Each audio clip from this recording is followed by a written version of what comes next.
내가 알고 있든 모르고 있든 간에 나는 점점 더 가난해지고 있는 거예요. 나도 모르게. 그렇죠. 적어도 물가 상승분이 23년 대략 4%라고 했을 때 네. 나의 명목 소득이 4% 증가하지 않았다면 사실상 여러분들은 죄송합니다만 작년보다도 가난해진 거죠. 네. 가난해지고 있는 거예요. 이게 바로 경험해보지 못한 경기 침체. 제가 왜 이렇게 말씀드렸냐면 네. 우리나라 경제 같은 경우는요. 네. 기본적으로 세계 경제는 경기 침체 국면에 놓여져 있는데 그렇죠. 우리 경제는 더 강한 경기 침체 국면에 놓여 있다. 작년에 말씀드렸던 것보다 더 강한 경기 침체 국면에 놓여져 있다.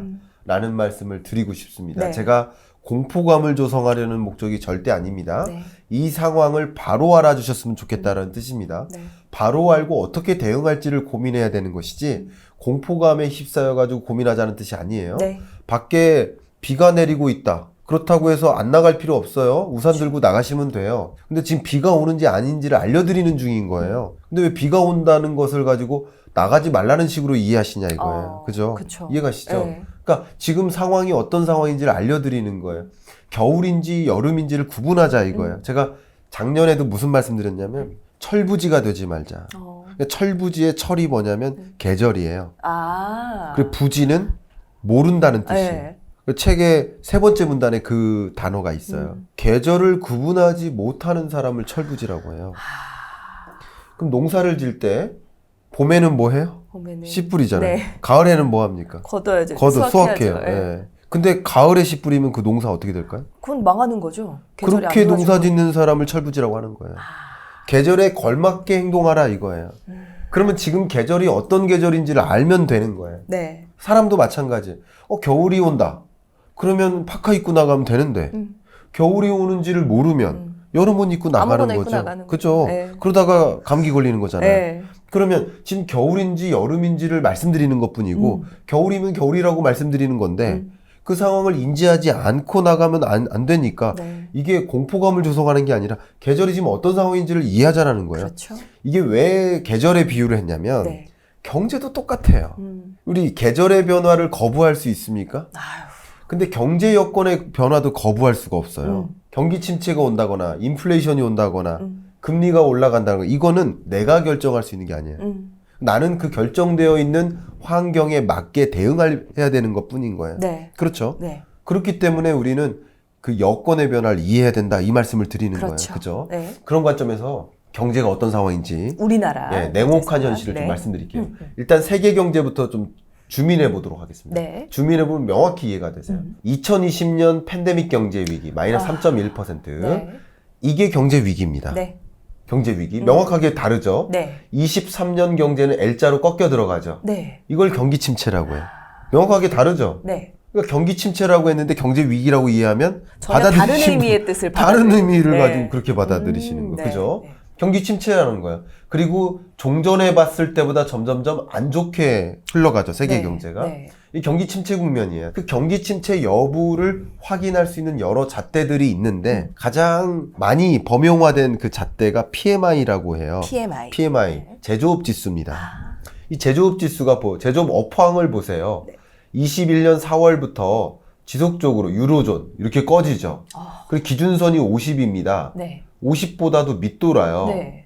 역시 글로벌 경제도 제조업 업황이 이렇게 계속 깔아앉죠. 네. 우리나라도 깔아앉죠.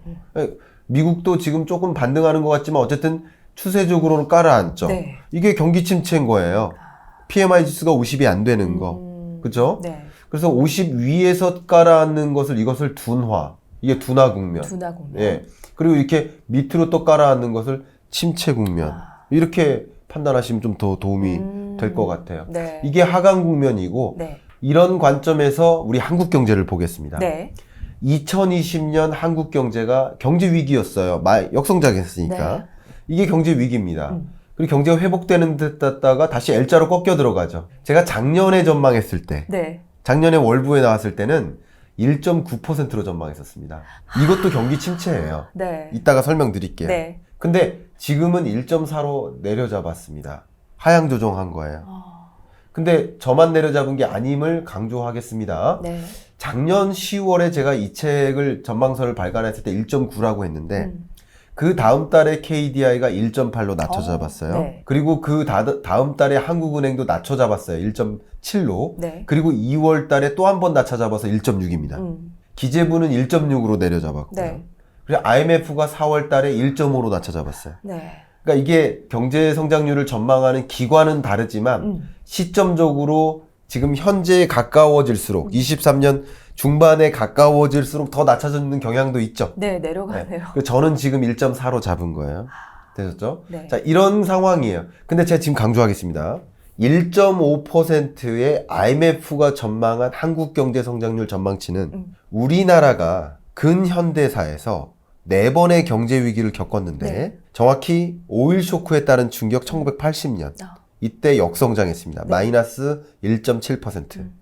그 다음 두 번째 IMF 외환위기 마이너스 5.1% 역성장. 그 다음 2008년 글로벌 금융위기 네. 역성장하진 않았어요. 0.8% 플러스 성장했어요. 근데 경제 위기라고 우린 규명을 하고 있죠. 네. 그리고 마지막으로 2020년 팬데믹 위기 마이너스 0.7%. 자, 근데 이 4번의 경제 위기를 우리나라는 경험했는데 네 번의 경제 위기 때의 성장률을 제외해 놓고 생각해 보면 네. 23년 성장률이 제일 낮아요. 그러네요. 이 위기 상황을 네. 아예 정말 근데 23년 성장률이 제가 여기 그래프에 제시한 것처럼 1.9든 1.5든 상관없이 제일 낮은 숫자예요. 네.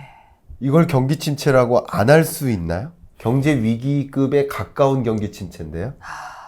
이런 모습입니다. 한국 경제가 이렇게 어려운 혹독한 경제에 놓여 있다라고 했고요. 작년에 이 경기 침체의 앞에 수식어를 붙였는데 네. 경험해보지 못한 경기 침체라고 했었어요. 네. 이 부분도 설명드릴게요. 1.5%의 한국 경제 성장률은 경제 위기를 제외한 경기 침체 국면이 여러 번 있었을 거 아니에요? 네. 그 중에 제일 낮아요. 그럼 경험해보지 못한 수준의 강한 경기 침체 맞죠? 그렇죠. 한 가지. 두 번째는 그동안 경기 침체를 겪을 때는요. 항상 저물가와 찾아왔어요. 경기가 어려우면 물가도 낮아요. 네. 보통은. 네. 원래 고물가, 고성장, 고금리예요. 신흥국처럼. 네. 저성장, 저물가, 저금리예요. 이게 통상적인 그냥 정상적인 경제의 국면이에요. 그런데 23년 경제는 아직 고물가가 해소되지 않았는데 그렇죠. 경기 침체만 찾아온 거예요. 그러니까 우리 한국 경제 성장률 한국은행의 전망치로 따졌을 때 네. 23년 상반기가 1.1% 전망하고 있고요. 상반기가 더 나빠요. 네. 하반기가 그나마 괜찮아요. 그래서 도합 1.6%인 거야. 한국은행의 전망치가. 상반기가 1.1, 하반기가 2.0. 1.1%, 2.0 이것은 말 그대로 경기 침체인데 네. 더군다나 상반기는 1.1%니까 가혹한 경기 침체예요. 글로벌 금융위기 때 제가 0.8% 성장했다고 말씀드렸죠. 네. 그거랑 거의 흡사한 경제 그러네요. 국면이에요. 그러니까 그만큼 어려운 이걸 경기 침체라고 하지 뭐라고 합니까? 근데 경기 침체 국면에서는 중요한 게 여러분의 평균적인 소득이 쪼그라들어요. 혹여나 이 영상을 보시는 분 중에 일부는 저는 소득 안 줄었는데요 하시는 분이 계세요. 네. 네, 그런 분도 계십니다. 그러나 여러분이 아닌 나머지 2천만 가구 중 2,200만 가구 중에 예를 들어서 1,200만 가구는 소득이 그대로 유지돼요. 네. 오늘도 혹은 느는 가구도 있겠죠, 당연히. 그러나 한 1,000만 가구 정도가 평균 소득 자체가 쪼그라들면 네. 그럼 전체 2,200만 가구의 평균 소득은 어떻게 되는 거예요? 당연히 쪼그라드는 낮아지죠. 거잖아요. 네. 그러니까 우리나라 가구가 소득 자체가 쪼그라드는 국면이 경기 침체 국면이에요. 그럼 가난해지고 있죠. 네. 근데 그것보다 더 중요한 걸 말씀드릴게요. 혹여나 여러분의 월급이 작년부터 쪼그라들지 않고 똑같이 유지된다라고 가정했을 때 작년에도 1,000만 원 벌었고 매월 이번 달에도 올해도 매월 1,000만 원씩 법니다. 네. 라고 말씀하시는 고소득층조차도 네. 고물가 기조를 반영하면 그걸 이제 통장에 찍히는 돈을 명목소득이라고 하고 네. 물가 상승분을 반영한 소득을 우리는 실질소득이라고 하는데 그 실질소득은 줄어들고 있는 네, 거예요. 맞아요. 명목소득은 유지되더라도 실질소득이 쪼그라들고 있는 거예요. 명목소득과 실질소득의 격차가 벌어지고 있는 거예요. 네. 여러분이 인식하고 있든 인식하고 있지 않든 내가 알고 있든 모르고 있든 간에 나는 점점 더 가난해지고 있는 거예요. 나도 모르게. 그렇죠. 적어도 물가 상승분이 23년 대략 뭐 4%라고 했을 때 네. 나의 명목 소득이 4% 증가하지 않았다면 사실상 여러분들은 죄송합니다만 네. 작년보다도 가난해진 거죠. 네. 가난해지고 있는 거예요. 네. 이게 바로 경험해보지 못한 경기 침체. 제가 왜 이렇게 말씀드렸냐면 우리는 고물가와 고성장을 같이 경험하거나 인플레이션, 네. 저성장과 저물가를 같이 경험하나 디플레이션. 근데 지금 23년 경제는 고물가와 저성장을 경험하니 이걸 우리는 이름하여 스태그플레이션. 우리는 스태그플레이션을 살아가고 있고 네. 이건 우리 인생에 처음 만나는 경제 국면이에요. 네. 경기 침체 맞습니다만 이 경기 침체는 스태그플레이션 경기 침체예요. 경험해보지 못한 경기 침체라는 네. 거죠. 그리고 심지어 작년에 제가 월부에서 말씀드렸었던 그 지표보다 지금에 와서 더 나빠졌다고요. 네. 과연 그러면 제가 작년에 공포감을 조성한 건가요? 날씨를 제대로 안내해드린 건가요? 철부지가 되지 않기 위해 그렇죠. 날씨를 알려주신 거죠. 같은 제 정말 마음을 다해서 여러분께 알려드려도 네. 그거를 이렇게 비꼬아가지고 해석하시는 분들이 계시다는 너무 안타깝습니다. 이성적으로 판단하시면 될 것 같아요. 알려주시는 그렇죠. 정보를. 근데 그런 분들은 대부분 영상 끝까지 안 보신 분들. 그렇죠. 책을 안 보시고 책을 비판하고 네. 영상을 안 보시고 영상을 비판하는. 보통은 그렇습니다. 그렇죠. 혹여나 그런 댓글이 있다 하더라도 여러분 그런 분들을 오히려 가감해서 읽으셔야 됩니다. 그런 댓글에 호도되실 필요 없어요. 그냥 영상을 끝까지 보시고 스스로 판단하셔야 됩니다. 여러분이 경제 언어를 장착하시면 네. 여러분이 그렇게 흔들릴 필요가 없어요. 그렇죠. CNN에서 굉장히 좋은 정보를 지금 1시간 동안 전달하고 있는데 내가 영어라는 언어가 안 되어 있으면 그게 나한테 주입이 되겠습니까? 받아들일 수가 인식이 없죠. 전혀 안 되죠. 아무리 좋은 정보도. 그러니까 경제라는 언어가 미숙하면 그만큼 아무리 좋은 정보도 제대로 받아들일 수가 없는 거예요. 경제라는 언어를 장착하셔야 됩니다. 네. 삼성전자가 실적이 1분기 제가 작년에 경기 침체 온다. 그럼 경기 침체라는 얘기는 GDP 규모가 쪼그라든다는 뜻이에요. 네. L자로 꺾여 들어간다. 네. 경제 위기라고 말씀을 한마디도 안 들었을 것입니다. 네. 다시 한번 그 영상 1시간 반짜리 영상 보십시오. 경제 위기라고 했는지. 네. 여러분들이 경제 위기라고 오해해서 받아들이시는 거예요. 아마 그렇게 받아들이시는 분들은 썸네일만 보고 혹은 그냥 문장만 보고 언어가 안 돼 있으니까 경제가 어렵다 혹은 경기 침체가 온다라는 그런 말씀만으로도 경제 위기 온다라고 잘못 해석해 버리시는 거예요. 네. 굉장히 큰 문제입니다. 이거는 잘못 오해하는 거예요. 네. 그리고 제가 정확히 말씀드리면 경제 위기가 아니라 경기 침체고 침체. 그리고 주가 침체와 경기 침체는 다른 것이다. 완전히 다른 것인데 경기 침체 온다고 했더니 경제 위기 온다고 했고 주가도 침체 온다고 그냥 영상을 보지 않은 분들이 그렇게 말씀하시는 거예요. 그냥 상상하는 거죠. 어떻게 보면 그렇죠. 연결해서. 굉장히 나쁘게 상상. 근데 제가 뭐라고 했습니까? 2022년 10월이 주가의 저점이고 23년은 반등한다. 반등하지만 반등세가 대세 상승까지는 아니다. 지금 2,500~600선과 같은 이 박스피에 갇혀 있을 가능성이 굉장히 높다라고 네. 말씀드렸어요. 네. 주가 침체는 아닌 거예요. 이렇게 받아들이시는데 오해하시는 것도 그래서 제가 이 책을 낸 거예요. 경제의 언어가 장착이 되어 있으면 같은 말을 해도 제대로 받아들이는데 같은 말을 해도 대부분이 잘 받아들이고 있는데 잘못 받아들이는 일부가 그렇게 나쁜 말을 남기는 거예요. 그죠? 네. 안타까운 현상입니다. 그분들이야말로 사실은 책을 보고 영상을 끝까지 봐야 되는데 조금 더 네. 제대로 공부하신 분들은 제대로 받아들이시는데 맞아요. 예, 그런 것들이 좀 안 좋은 안타까운 현상이라고 저는 생각하고 있습니다. 교수님께서 이제 여러 가지 얘기들을 해주셨는데 얘기를 들으면 들을수록 드는 생각은 경제를 모르고 투자하는 일은 눈을 감고 운전하는 것과 같다. 네. 그림에도 비유를 해주셨거든요. 네네. 자, 이게 이제 어렵게만 느껴지는 현재의 경기 침체 상황을 우리가 어떻게 이겨내야 될지 공부를 조금 잘 해야 될 것 같아요. 네. 그 부분에 대해서 교수님의 좀 조언이 좀 필요합니다. 네, 공부를 안 하면 경제 공부를 안 하면 당합니다. 네. 우리는 자본주의를 살고 있고요. 자본주의의 정의는 사유재산의 인정이라는 뜻이에요. 사유재산을 인정한다. 사유재산을 많이 축적한 사람을 존중해 준다라는 뜻이에요. 좀 더 적극적으로 얘기한다. 네. 사유재산을 많이 축적한 사람이 소위 부자죠. 그렇죠. 그러니까 모두가 부자가 되길 원해요. 네. 근데 부자가 어떻게 될까? 사실 그 책에서 부자가 어떻게 될 수 있는지를 한번 생각해 봤어요. 네. 그냥 부자라는 개념이 뭘까요? 소득을 모아서 축적한 것이 재산인 거잖아요. 그렇죠. 그러면 소득은 어떤 거밖에 없을까요? 근로소득, 근로소득, 사업소득, 재산소득, 이전소득 네 가지 소득밖에 없어요. 네. 경제학에서는 네 가지 소득밖에 없습니다. 이게 경제의 언어예요. 네. 근데 근로소득은 여러분이 봉급 받는 거, 네. 월급 받는 거, 월급쟁이 부자들. 그렇죠. 그 월급쟁이 부자들의 가장 중요한 다이렉트한 부자 되는 방법은 나의 가치를 끌어올려서 나의 연봉을 끌어올리는 노력, 자기 개발하고 나의 역량을 개발하는 노력. 그렇죠. 그건 멈춰서는 안 됩니다. 네. 근데 안타깝게도 이 중에 재산소득이 있고 그 다음 여기 사업소득이 있는데 사업소득도 뭐 예를 들어서 월급쟁이처럼 내가 사업을 해서 내가 무슨 가게를 열어서 치킨집을 열어서 돈을 많이 버는 거 이것도 중요한 방법이고 공식이에요. 네. 이걸 제가 그냥 등한시하고 싶진 않습니다. 이것도 중요한 우리들의 방향성입니다. 네. 근데 네 번째가 이전소득이라고 했잖아요. 네. 이전소득은 사적 이전소득과 공적 이전소득으로 나뉘는데 사적 이전소득은 소위 길 갖다 줍는 거예요. 네. 예를 들면 네. 용돈 받는 거. 네. 근데 공적 이전소득은 기초노령연금을 받거나 정부로부터 받는 거예요. 긴급 재난지원금 받고. 네. 근데 이거 가지고 부자 되리라는 법은 없죠. 그렇죠. 그러니까 이제 우리가 부자 될 수 있는 방법은 좁혀져요. 재산소득인 거예요. 네. 왜 재산소득을 강조하느냐?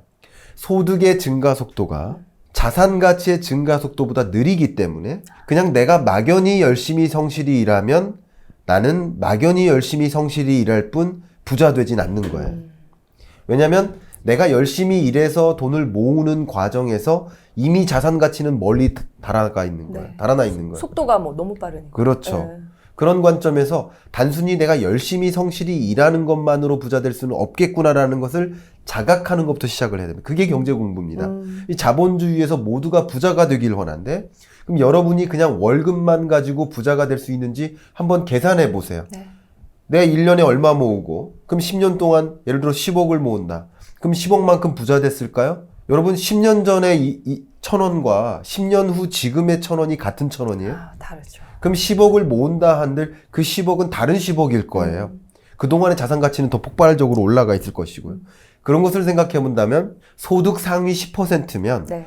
소득을 모으는 것만으로도 말 그대로 자산 가치 증가 속도를 따라잡을 수 있어요. 그래서 부자가 될 수 있습니다. 그러나 소위 그냥 내가 그냥 열심히 일하는 상위 10%가 안 되는 대부분의 근로소득자들이라고 한다면 네. 월급쟁이라고 한다면 네. 소득만 갖고 부자가 될 수는 없구나라는 걸 자각하시고 소득의 일부를 자산과 바꾸는 노력 아, 그게 재테크거든요. 그렇죠. 주식이라는 자산, 부동산이라는 자산 이런 어떤 특정 뭐 금이나 채권이나 이런 것과 바꾸는 노력이 바로 재테크예요. 맞아요. 그러면 어떤 자산과 바꿀까에 대한 문제가 있잖아요. 그 질문지가 남아 있잖아요. 네. 그럼 어떤 자산과 바꿀까를 고민하는 게 뭐죠? 그게 경제 공부예요. 내가 어떤 선택지를 고를 그렇죠. 것인가. 오로지 주식이다, 오로지 부동산이다가 아니라 어떤 선택지가 있고 어떤 선택지를 지금 이 시점에 고르는 게 맞을지 계절을 구분하고 시대를 구분하는 거. 그게 경제 공부예요. 근데 경제 공부가 안 된 채 어떻게 어떤 자산과 바꿀까? 제가 말씀드리잖아요.